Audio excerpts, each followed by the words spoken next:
Today is one of those days where I'm just really in the mood to do some terraforming in my world. Right here, I want to make this hillside look a little more rocky and add some areas where I can put some more of these hobbit homes in the future. But while I'm doing all that, I'm gonna read some stories that have been emailed in by subscribers. Thanks again, as always, to everybody who wrote in. Alright, we got a lot to get to, so here's the first subscriber story. Am I the asshole for confronting my second mom about talking behind my back and causing her to quit our job? I'm an 18-year-old female, and I worked at a fast food place for almost 4 years. And for about a year and a half, I was the night manager. I worked with someone that I basically considered family. I'll call her Pat, 44, female. I've known her since I was 12. I've been best friends with her 3 daughters, and I was extremely close with her whole family. She always felt like a second mom to me. About a year and a half ago, I was promoted to manager. Pat wasn't happy about it. She had been there a couple years longer than me, and she's older, so she felt like she deserved the spot. I didn't want it to affect our relationship, so I tried to ignore the tension. Fast forward, and I started hearing from other employees, teenagers who I was managing, that Pat was talking behind my back. At first, I didn't believe it because of how close we were. But over time, her behavior started matching the things that I was hearing. Snide comments, weird attitudes.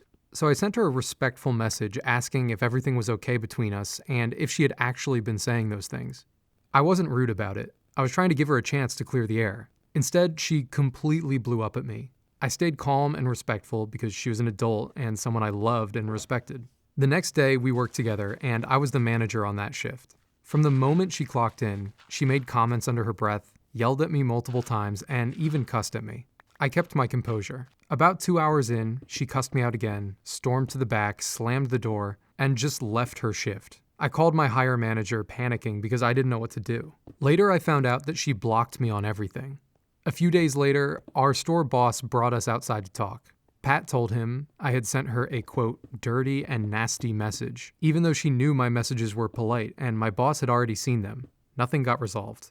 Then I heard that she was trying to badmouth me again to another teenage coworker. I told him to tell her that if she had a problem with me, she could talk to me directly. She ended up texting me again, just to curse me out, so I blocked her. After that, she quit, and since we have not spoken. I also barely get to see her daughters now, who were my friends, because of all this drama that she created. I never yelled, cursed, or disrespected her. I only asked if she was talking about me behind my back. She was the adult in this situation, and she chose to involve teenagers and blow up her job and our relationship instead of just being honest. She's still someone that I care a lot about, and part of me wonders if I should have just kept my mouth shut for the sake of peace. This is the initial conversation when I sent her, quote, nasty messages. Also, nobody had ever started drama with her. She was always the problem. We have the receipts of this conversation. I'm going to go ahead and put these screenshots in the video, but I'm also going to read them aloud for the audio-only listeners. Our subscriber writes, "This isn't me trying to start anything or come at you sideways, but over the past few months, people have said that you've been bashing me about my position as manager, saying I'm not a real manager, which is probably one of the reasons people don't respect me. But I am the third main manager after Leah and Chasey, and I haven't worked my butt off these past few years to get discredited. I'm just not sure why there is an issue. We all work hard, and I just want everyone to be a team and work together and not against each other because I see everyone equally. You know I love you. It's just really hurting my feelings because I feel like I do deserve to be where I'm at, and I want you to talk to me if there's a problem. I'm not mad at all, and I promise I'm not trying to be snappy or anything. I just want to talk." Pat then writes back to our subscriber, "Not sure who's saying all that or where this is coming from. I don't really care. I'm so sick of the drama here, and I'm actively looking for a new job anyways. Ever since I started here, it's been nonstop he said, she said bullshit. I haven't said any of the bullshit I've been accused of, and I'm very vocal when I have an issue. I'm done with the drama. No one seems to have the actual balls to address anything with me directly." Okay, the grammar really breaks down in this part. I'm just gonna read it verbatim, I guess. "They all talk behind my back. And if it's someone on morning shift, none of them even speak to me. When I am here, haven't even worked with half of them in over a month till today, down to the point where they're cracking jokes about me abandoning morning shift, so there's that. Not entertaining drama anymore. Don't have an issue cutting anyone off either. I'm so sick of it." Our subscriber writes back, "Okay, I don't want any drama. It just hurt my feelings because I thought we were close outside of work. I just wasn't sure." Pat then writes, "Like I said, no one has even asked me about management or who's in charge, so not sure what the hell, but over it either way. Lizzie and I are both been putting in applications, and all because of the drama ain't worth. What the fuck? Lizzie and I have both been looking and putting in applications for other jobs because of all this drama, and it's not worth it anymore. I literally dread coming to work for a job I used to love, all over people running their mouths, and it's all adults mostly, so it's sad and uncalled for, and I'm over it. Our subscriber just wrote back, I understand. The lack of punctuation or like any syntax at all in those messages from Pat, oh my god, that was driving me crazy. That was really hard to get through. But yeah, I mean, her behavior is wild. She's a 44-year-old woman blowing up over Snapchat at an 18-year-old. It's just not a good look. I think she's just upset that she got caught talking shit. But I mean, I get why she's mad. I'd absolutely be mad too if I got passed over for a promotion. But there's absolutely no excuse to act out in that way. Also, that just sucks. You're friends with her daughters and now she's got to make it weird. You're definitely not the asshole here. And I'm sorry that she came at you like that. I'm glad that you don't have to work with her anymore, and congrats on becoming manager. You deserve the promotion. Alright, I promised myself that I wasn't going to put a cheating story in this video because we've done a lot of those recently, but they're just really entertaining, and this email was just way too unhinged to not include. Alright, this guy titled his email, My Story. My story begins in February of this year. I'm a guy, and I began talking to this girl who became my girlfriend after around a month of talking. We did not last long the first time that we got together. Around 3 weeks.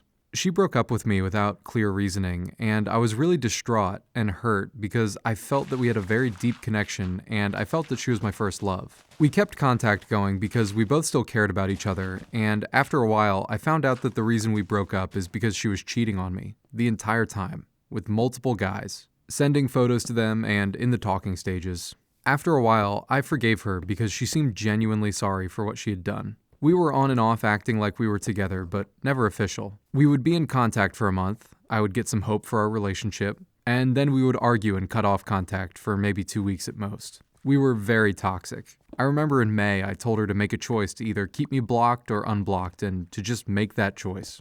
She decided to end things, and I was distraught and sad and ended up texting her anyways, and she told me that she didn't care about me and was just using me. After a regularly scheduled no contact, she apologized, saying that what she said wasn't true, and we started talking again, and it became more real than before. She started genuinely acting like she was taking an interest in getting into a relationship again. After around 2 months of talking, she told me that she was in love with me, and asked for permission to hard launch our relationship on Instagram. I thought I was interested, so I decided to ask her to be my girlfriend, and of course she said yes. However, while this time felt genuine from her end, I could only think about her past actions of cheating on me. And the entire time that we were in a relationship officially, the second time, I cheated. Oh no, dude.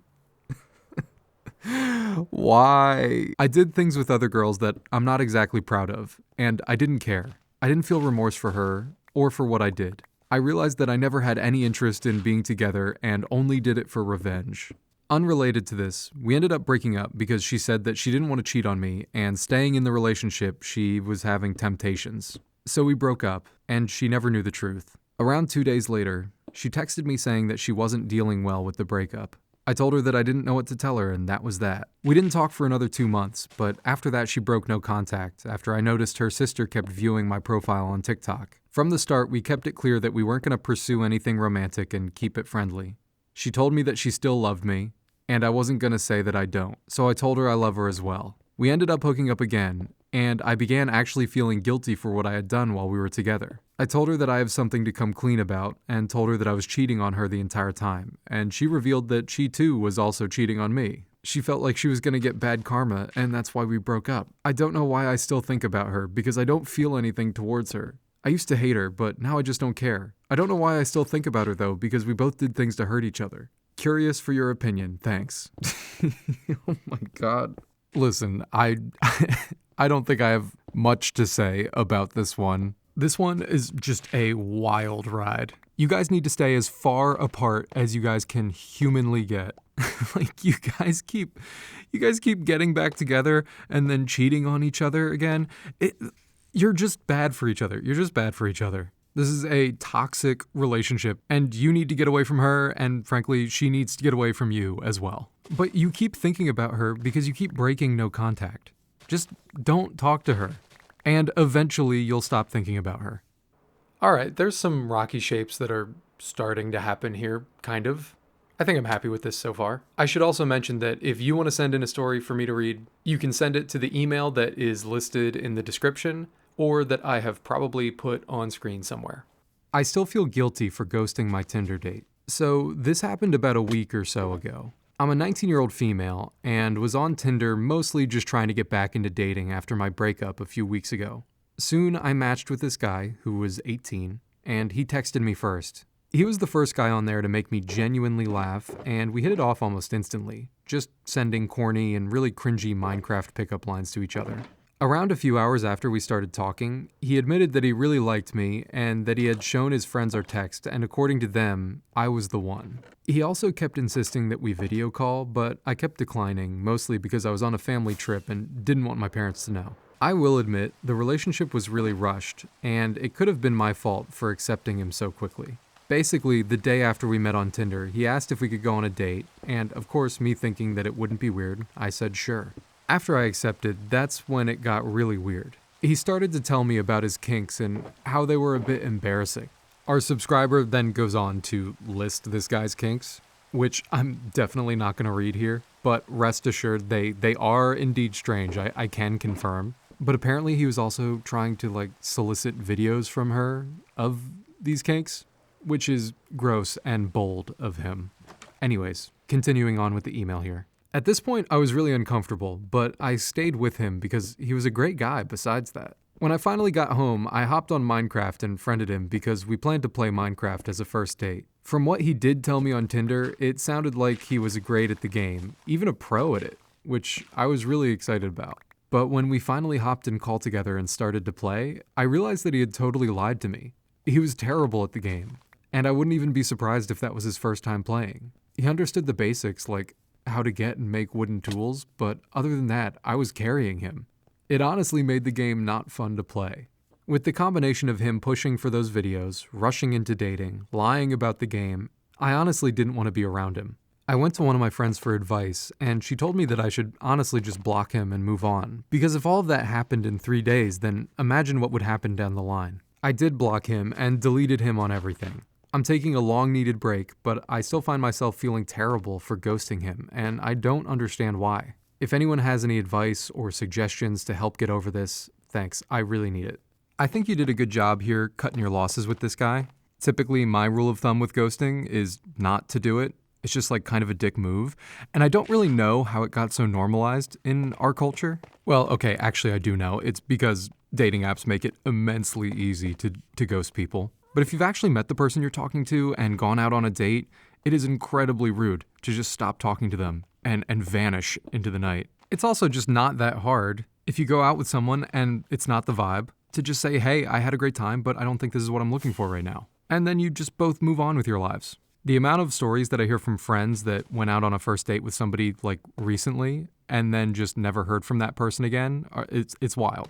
That being said, we absolutely make an exception for your case here, because ghosting does have one utility, and it's when the dude that you're talking to is being super creepy and trying to solicit videos from you on the first day that he's talking to you. That's really odd behavior, and frankly, you should have stopped talking to him right then and there. So no, don't feel bad for ghosting this guy. He was being creepy and weird. Also, he sucks at Minecraft. Why would you want to be around that? I'm casting my Minecraft YouTuber curse on this guy. Him and his family will never find diamonds again for generations. My boyfriend has never posted me on National Girlfriend's Day, even though I've posted him twice. So a little bit of background. I'm an 18-year-old female, and my boyfriend is a 21-year-old male, and we've been together for over a year. Hang on, let me stop you right there. That's a red flag. That is a red flag already. So he started dating you when he was 20 and you were 17, so you were underage when he was dating you. That's gross, and I don't like him. But okay, we'll continue reading here. Last year, October 3rd was National Boyfriend Day. So I posted him on my Instagram story to show him some appreciation, because that's what couples do. I saw a bunch of my friends posting about it, and I thought it was cute, so I participated and posted my boyfriend to show him I care. August 1st of this current year was National Girlfriend's Day, and leading up to it, I sent him a million TikToks about it, just to remind him, because I really wanted him to post me on his story. Now, my boyfriend never really posts on Instagram. He doesn't have any posts on his account and doesn't like to be active on social media, which I totally understand. But he is very active in liking my stories and posts. To my surprise, he refused and was very adamant on not posting. I asked him why, and he said it's because he never posts on Instagram and that he doesn't want to and doesn't see the point. He said he doesn't need to show me off to a bunch of random strangers on the internet. I told him it would just be something nice for him to do for me, and it would make me happy. Plus, stories disappear after 24 hours anyways, but he still refused. I kept seeing a bunch of my friends' boyfriends posting them, and I started crying because honestly, it really upset me. I know it sounds stupid, but it hurt to know that he refused to do something so simple even when I asked. I know he's not the kind of guy to post, but it was something important to me that he completely shut down for a reason that felt kind of flimsy. I was upset, so I reposted a video from TikTok, something along the lines of, "POV, your boyfriend didn't post you today," to a sad song or something. He saw this and immediately DM'd me and went off. He got so mad at me for reposting that video and told me to take it down immediately. My heart absolutely sunk into my stomach from reading these messages. I'll include the screenshots of the DMs. Okay, I'll throw the screenshot up on the screen right now, but I'll read the messages as well for the audio-only gang. Okay, her boyfriend says, "Get this off your reposts. You were too busy to even let him see you on girlfriend day. I don't want to hear it. Literally haven't posted in like 7 years. Actually stop. I have nice stuff planned, other than showing you to hundreds of people I don't care about. Maybe if you give me the time of day sometimes I woulda. I'd actually take whole weekends to celebrate big moments with the person I care about, unlike someone I know." Okay, continuing with the email here. He said I should focus on spending time with him if I really care, instead of worrying about social media. I ended up having to apologize to him because of that video. It left me feeling really guilty, like I had done something wrong, even though it didn't feel like I had. Why did I have to apologize for my feelings being hurt? This October 3rd, I wasn't going to post about him again, since he didn't post me in August. But honestly, I decided that was too petty. I wanted to do something nice for him. And I thought that if I posted him again, he would see how nice it feels and maybe understand why I was upset and refused to post me. I made a cute story on my Insta with hearts and pictures, the whole shebang. He replied to my story thanking me with hearts and saying that he was the luckiest boyfriend ever. Honestly, it made me sad all over again, because it took maybe 2 minutes to make that story and post it, and I know it brought him joy to see that. It's just shitty seeing your friends being posted on Girlfriend's Day and posting their boyfriends on Boyfriend's Day. Meanwhile, I feel like for me, it's super one-sided. I talked to my sister and friends about it, and they all agreed that he should have just posted me. In the moment, it hurt, but I got over it and moved on. Honestly, I had forgotten about the whole thing until yesterday. For more context, we currently live in the same state, him with his parents and me with mine. Next year I'm starting college, and I'm going to move into a dorm with my best friend. It's still in the same state, but a few hours away, so long distance. Yesterday we were scrolling through TikTok together when a video popped up on his feed about long distance. It was pretty much this guy posting about his girlfriend going off to college and then having to do long distance. Everyone in the comments was talking about how long distance never works and that his girlfriend won't stay loyal to him once she's in college. He said that he should post something like this since I'm going away for college. I snapped back at him and said, "Oh, so you'll post me to make fun of me, but not on National Girlfriend's Day?" Right. I admit, maybe I shouldn't have brought this up again, but I said it in more of a joking manner rather than with attitude. This somehow spiraled into a whole conversation about the posting situation all over again. All I told him was that I wished he posted me, and it hurt when he didn't. He kept talking about how he never posts and doesn't see why he would, or why he should care about what other people online think about him. I tried to make him see where I was coming from, that it was just a small gesture that takes 2 minutes. I did it for him twice, and he wouldn't do it for me, even when I asked him directly. That is why it hurt. He flipped out on me about this, told me he never asked me to post him, and if it was that big of a deal, then fine, he'll post me next year. I told him that it was fine, and that he didn't have to post me if he didn't want to, that I get where he's coming from, but all I want is for him to acknowledge why it was hurtful. I was over the whole situation already. I only brought it back up because of the quote joke he made. He should have just apologized and we could have moved on. I really do love him. I love our relationship and our time together, but this whole situation is just frustrating. It's things like this that just make me feel like I really need more space. I don't know. I wonder if I'm in the wrong here, but I really feel like I'm not. Any thoughts?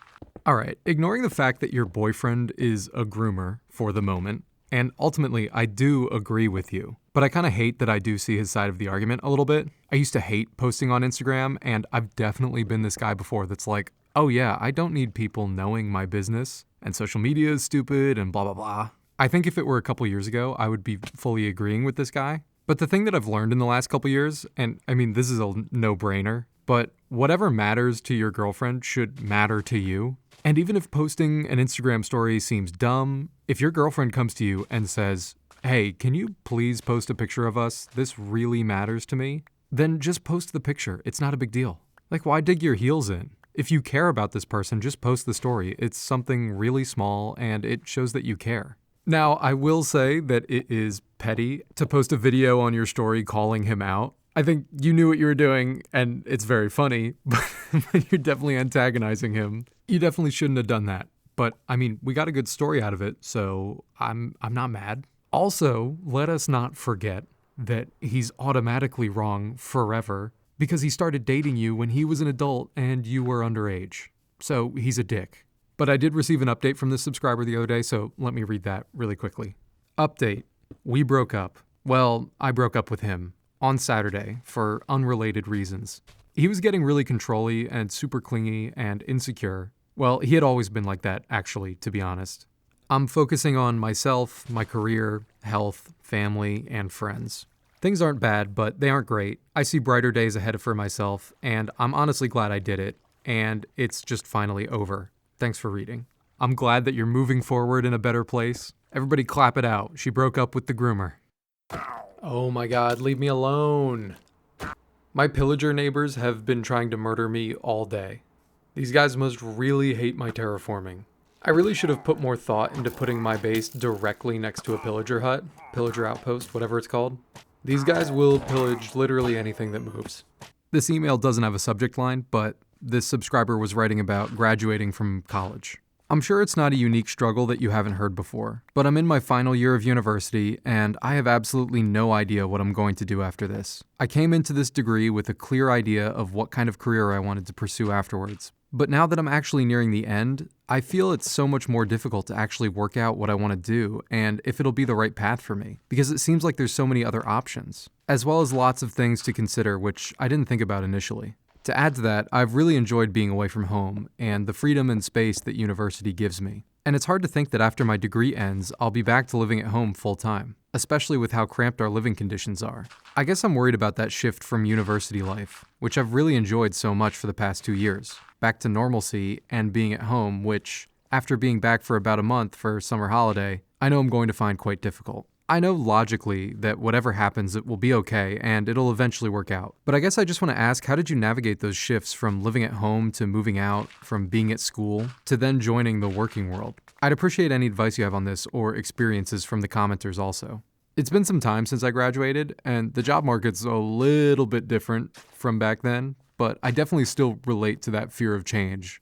Speaking for literally just myself here, I've definitely been very lucky and worked a lot of different jobs, and I've actually really enjoyed my time in the working world, so I don't think you have anything to be nervous about. You definitely don't need to have your entire career planned out at 21 to be successful. You're just putting a lot of unnecessary pressure on yourself at that point. When I went to university, I spent my entire time studying to become an English teacher for high schoolers, and then finally, at the very end of my college career, I was standing in front of a room of high school students, and I was supposed to teach them English and realized that that is absolutely what I did not want to be doing with my life. So then when I graduated, I had no clue what I was going to do.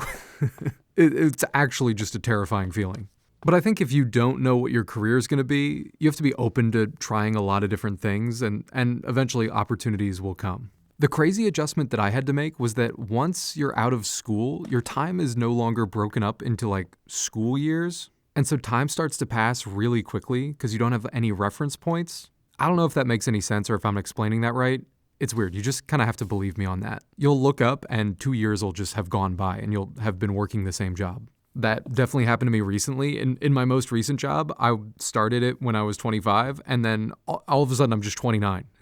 This is crazy. So I found that it's good to set short-term and long-term goals that you can like work towards. When I graduated, I made it my life's purpose to move out and get my own place. So I took a job packing boxes in a warehouse while I applied for other jobs. I would just be at that job dreaming about a studio apartment. And then 9 months later, I was able to land a better job, and then I was able to get my own place.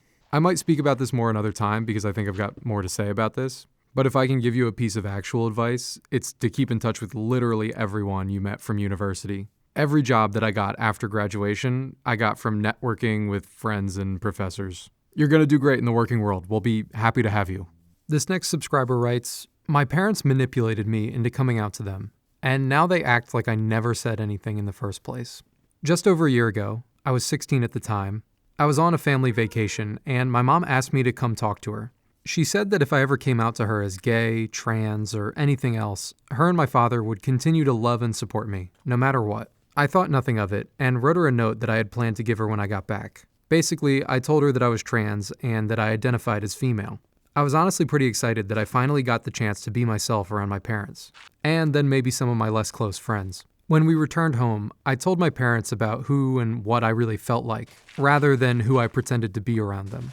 Long story short, I quickly learned that both my parents were very transphobic, and had outright lied to my face about wanting to support me. It started when I asked them to call me by my chosen name and pronouns. My dad straight up denied that I was trans, saying I was too masculine in my past, and he refused to call me by anything other than my birth name. My mom, on the other hand, told me a bunch of stories about people who transitioned and then later went on to regret it, and why I shouldn't say I was trans because I was probably going to regret it as well. Very few trans people regret transitioning, and the number one reason for people who do is because they don't feel safe in their environment. Just to be clear, I don't have anything against people who choose to detransition. Only people who use the existence of detransitioners as an argument against trans people. She told me a couple days afterwards that she knew I was trans from the start, and said that she would support me specifically so that I would come out to them. I was so confused. Why would my parents want me to come out to them if they were just going to ignore it? I never got a straight answer from either of them. Instead, they went on to tell my entire extended family behind my back that I was trans, and didn't even apologize after I found out. Then they just went back to ignoring the fact that anything had happened. A few months later, I asked my mom why she and my dad had been ignoring the fact that I was trans, despite saying that they would support me. I don't remember exactly what went down, but she agreed to call me by my chosen name, and I honestly thought that they had changed. She'd stop whenever we were near someone else or had guests over, which would normally be fine since I wasn't out to anyone else but them. However, whenever those other people were no longer there, she'd go back to calling me by my birth name until I asked her not to again. This happened multiple times, and for the record, she knew I was extremely uncomfortable with my birth name. Pretty soon after that, my parents' feelings around me being trans went from apathetic to demeaning, especially from my mom. She would make jokes about my chosen name, other trans people in the trans community, and would even laugh when she saw me in feminine clothing. She said some pretty bad stuff. I won't get into it here. She also started saying things like, I've lost hours of sleep over this, and don't you know how hard it is to deal with a trans child? My father continued to deny that I was trans, and kept calling me confused and wrong. One day he saw me wearing female clothing and yelled at me. I remember his exact words. What the fuck are you wearing? Don't wear that around the house.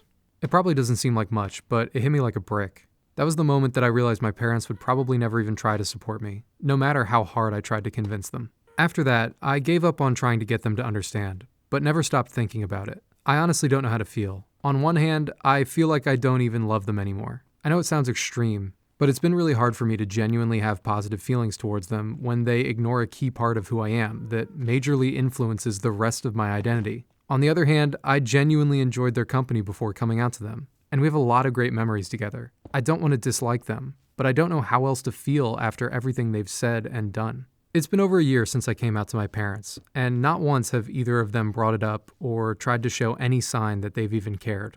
I tried talking to my mom about it a week ago, but she just gave me the same excuses before, once again, acting like none of it had ever happened. I'm going to graduate high school somewhat soon, and I don't know whether to cut them off or not once I'm living on my own. They've been saving money so that I can go to college, and I don't want to just take their money and run, but they also clearly don't support me. And I don't want to spend any more time with them than I have to if they won't respect my identity or who I am. I don't know where to go from here. Do you or any of the commenters have any advice at all? What your parents did was incredibly manipulative, and I'm so sorry that you're going through this. That's not the way to treat your kid. I'm hoping that there are some folks in the comments that can offer some kind words or advice, because as you know, I don't really like to speak on things that I feel are outside of my experience. But that's what's really great about having this community. There's always people around that can chip in when I don't know what to say. But I wanted to read your story because I thought it was really articulate and it might help other people that are going through the same thing feel less alone.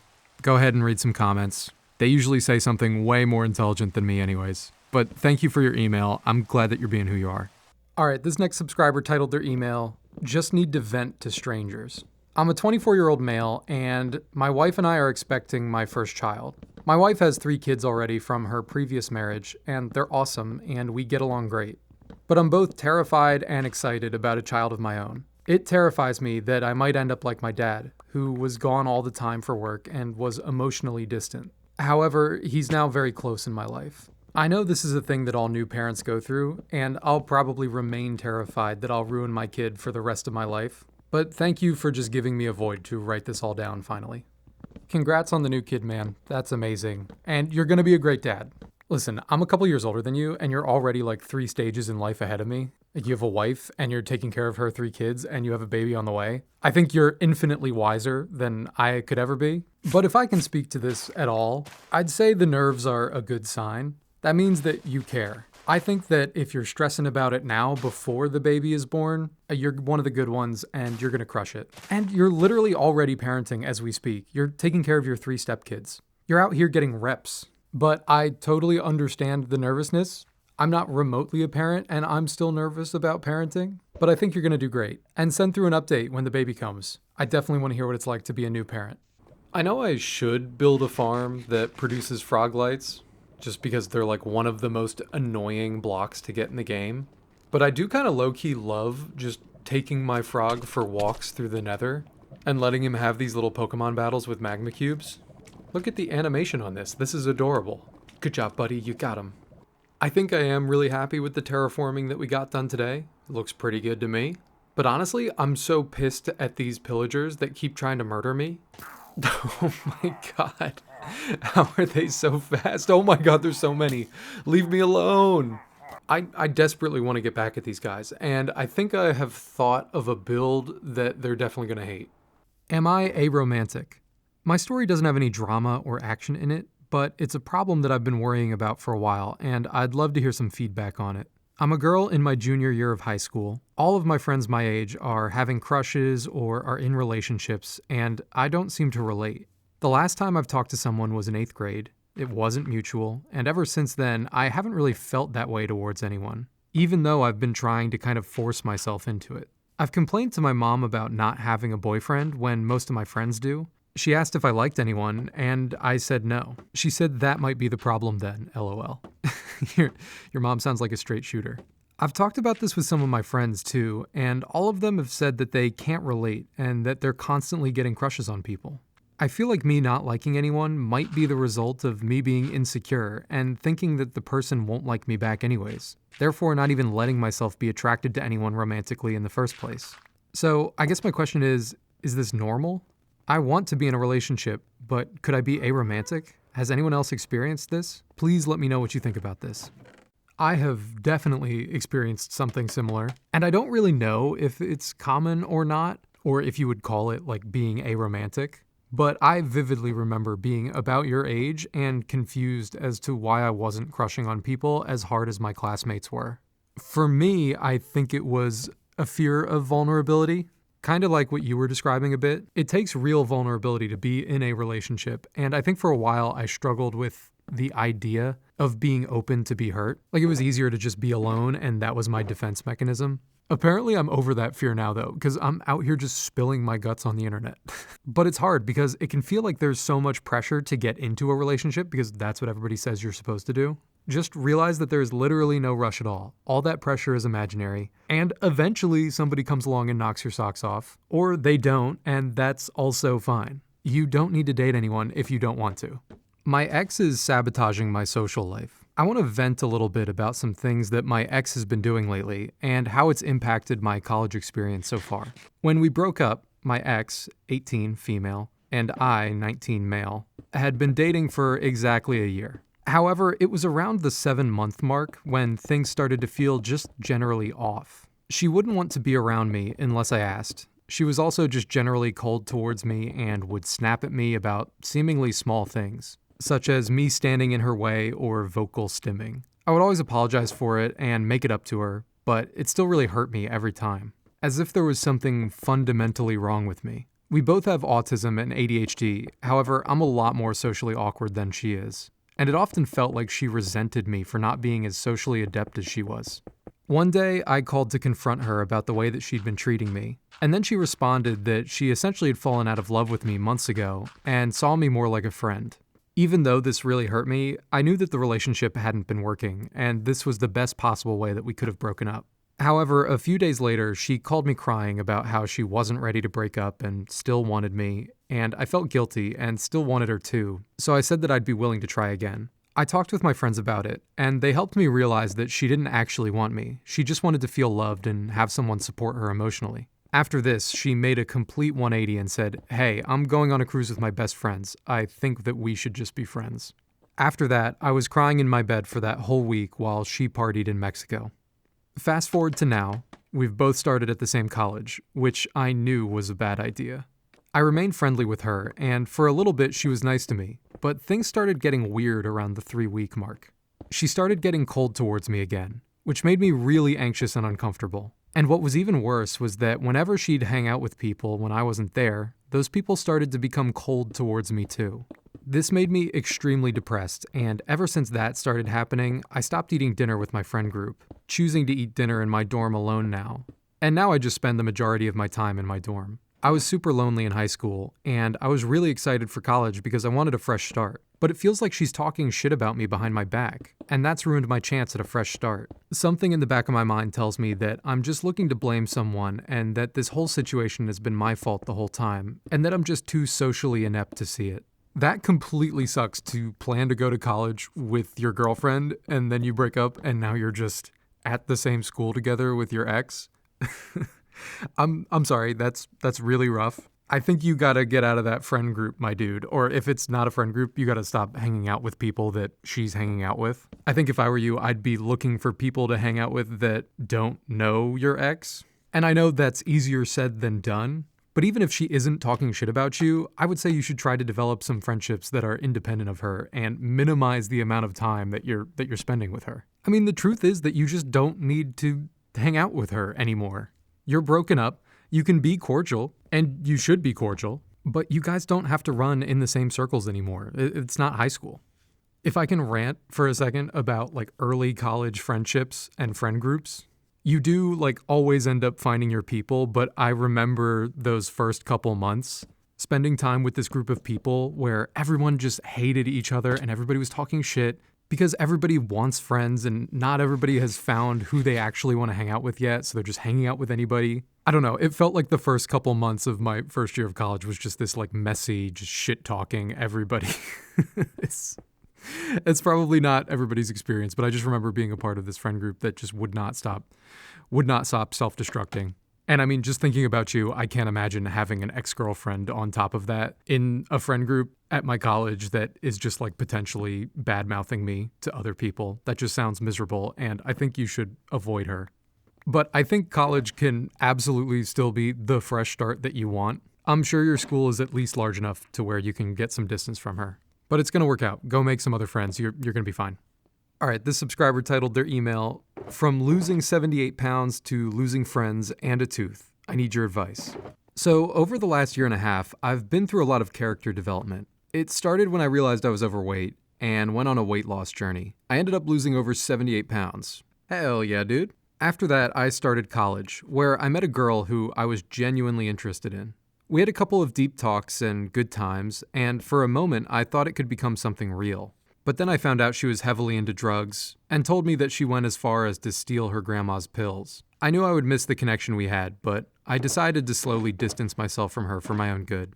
A few weeks later, I reconnected with another girl who I had met a year or two before. Things clicked instantly again. We texted all the time, flirted, even played games together. Through her, I also met a close group of friends, about 5 or 6 people. And for the first time in a long time, I felt accepted and loved by people outside of my family.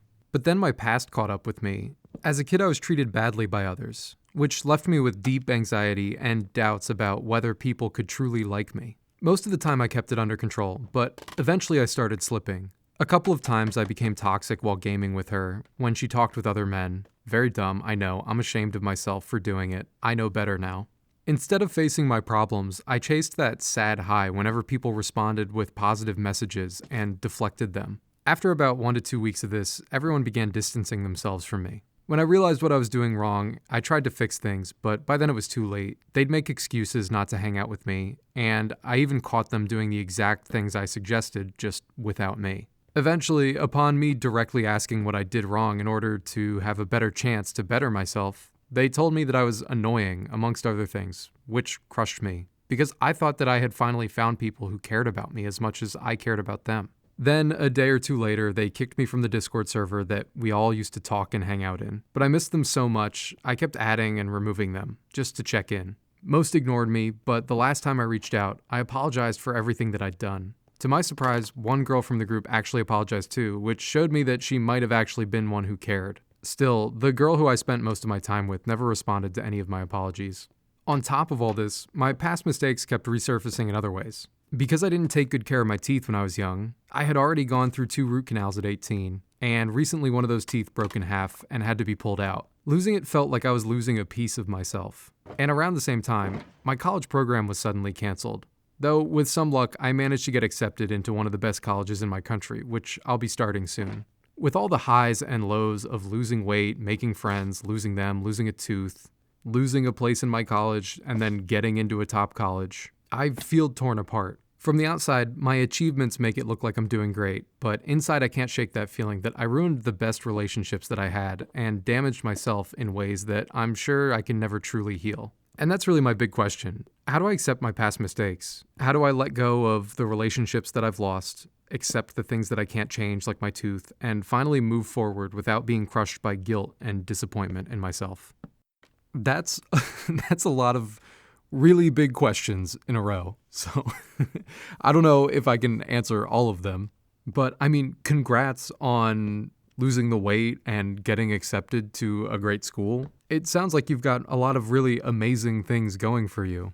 I think a lot of what you're talking about here is regrets, which are totally normal to have. I think most people have some regrets or would at least go back and change mistakes that they've made. I think for me, I regret in the past not being responsive to friends in times when they've really needed me. I was kind of shitty like that. And the way I deal with that is knowing that I'm not going to let that happen again. Like the cliche of learning from your mistakes is very true. If you regret being toxic around your friends, then work hard to change that behavior in the future. In regards to your tooth though, I actually didn't have a front tooth for a long time, so I do relate to you a bit. It just decided to never grow in, which was like, oh yeah, great, no. I was already insecure about my looks, so no, I wanted to have no front tooth. This is perfect, thanks. But if I can walk around without a tooth for years and be fine, you'll be totally all right too. Just like floss though, like take care of your teeth. Don't have them just breaking in half. That's crazy. The good news for me is that I got my tooth fixed a few years back, and so now I do have a full set of pearly white chompers, and I look like this now. I'll put a picture on screen. Thanks for the email though. I'm sorry about your friends, but you're gonna make all new ones at this new college you're going to. I did a little bit of fixing up on it, and honestly, it's not exact, but I think it kind of looks like me. The billboard isn't quite done though. I still have a few more things that I want to add, including some redstone stuff. Sometimes it's fun to just make dumb stuff in Minecraft. Not everything needs to be like a super efficient farm. Anyways, I should probably read another story. My story, hope you like. That subject line it's to the point. I'm a 29-year-old male, and I recently broke up with my girlfriend who I've known since I was 10. We were always happy. We never fought or carried on with each other. Sure, we had the occasional disagreement, but nothing that we couldn't get through or work out together. About 4 months ago, things started to get weird. It seemed like she always had a fight to pick after coming home from work. It happened once a week, then more regularly, until it got to the point where every time she came home from work, there was something she was unhappy about. I never really knew why, but I thought it had to do with the fact that I took a new job. A job which paid more, but had me working longer hours. I started to notice her bad mood and confronted her about it. She always shrugged it off, saying she was acting the same as how she'd always been. It escalated even further though. She started saying things totally out of the blue, hurtful things that were so unlike her. It was like looking at a different human being. I was devastated. I was planning on proposing soon. I was saving heaps of money so that we could buy a house and move out of my apartment. I really have no idea what to think. Was I in the wrong because of what I did? I mean, I really didn't talk to her about taking the job. I could really use some clarity here. It definitely sounds like you're not in the wrong here. If she was antagonizing you verbally, you gotta get out of there, brother. I'm sorry she treated you like that. It sucks to feel like the person you've known for so long has completely changed. I will say it sounds like there was maybe some communication issues on both sides. I think you probably should have told her that you were taking a new job, especially if it was going to affect the time that you were spending with her. But I mean, that's no excuse for her behavior. And it sounds like she was really avoidant of telling you how she was actually feeling about things. But it's tough at our ripe old age of 29 here. Now you feel like you got to start at square one with a new relationship. But I think that's definitely going to be the best thing for you, especially after being treated poorly. And now you got all that money saved up. You got a nice little nest egg. Now you can focus on spoiling yourself. Go on a fun trip with some friends. That usually is what gets me out of a rut. All right, the big reveal. Wait, hang on. The big reveal.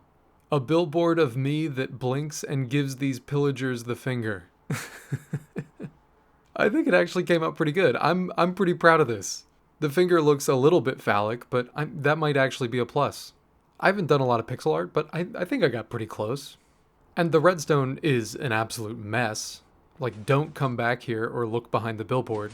But it's really just these two etho hopper clocks that run the blinking and the pulsing middle finger. And now anytime these pillagers look out their beautiful balcony view here, they'll see me giving them the finger and know just how much I hate them. Oh, look at how good it looks at night. Nice, nice, very visible. Unfortunately, that's all the subscriber stories in Minecraft I've got for you today. It's Thanksgiving time here in the States, and I'm just very thankful that you stuck around to the end of the video to watch it all. And you should probably just subscribe, because I've tied my self-worth as a person to the number that I see on the screen.